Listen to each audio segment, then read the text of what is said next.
今日咧就好高興喎！我哋邀請到阿 Maggie 咧過嚟同我哋分享佢個見證喎。阿 Maggie，你自己本身係做邊個行業㗎？係，我係做金融嘅，我係一位高級嘅行政理財經理。阿 Maggie，我早一輪咧見到你隻腳咧，好似又打埋石膏咧，都傷得好緊要嘅喎。你嗰次係咩情況啊？就喺2年前咧，因為有一日落雨，咁我就翻工啦，出門口，因為我屋企前邊有一個斜坡嘅，咁我就唔小心喺個斜坡度瀡咗落去，當時咧痛到眼水都出埋啦。跟住啲路人咧就 call 白車送咗我去醫院嘅，跟住醫生證實咗咧我係右腳嚴重嘅骨裂，同埋腳踭嘅周邊組織咧完全係受損嘅。當時咧開始發脹同發黑，嗰隻腳腫到咁犀利㗎。咁我好驚啦，跟住即刻就上咗病房就打石膏。醫生話要打6個星期嘅石膏。喺呢6個星期內咧，如果係恢復得唔好嘅話，要做手術嘅。咁我當時個心情好驚，好唔開心啦。每個星期都會拍 X 光跟進嘅。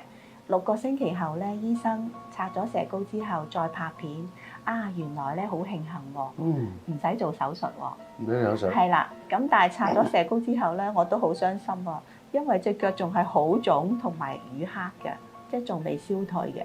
咁同埋隻腳係冇力啦，因為打咗6個星期嘅石膏。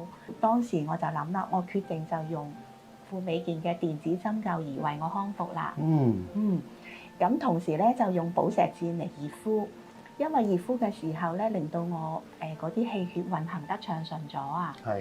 同埋嗰啲嗰啲腫啊，同埋嗰啲淤血慢慢減退嘅。每日睇到佢係慢慢咁減退，咁好開心啦。經過一段時間嘅努力啦，哇，覺得個效果好好咯。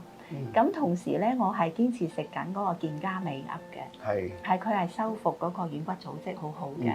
經過一段時間，覺得隻腳已經開始完全係淤血清晒啦，同埋嗰啲腫都已經消咗啦，完全係行路自如咗啦。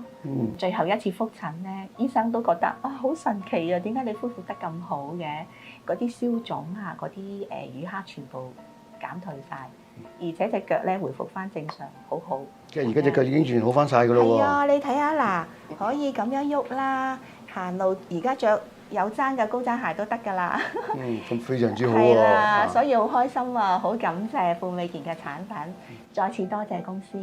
咁非常之感恩，可以真係遇到我哋咁好嘅富美健產品。係啦，呢啲康復儀器真係幫到我好多。恭喜晒 Maggie！多謝你。好多謝 Maggie 今日同咁好嘅分享喎。咁記住留意我哋多啲我哋嘅見證分享，我相信你一定可以更加知道我哋嘅產品點樣幫到你㗎。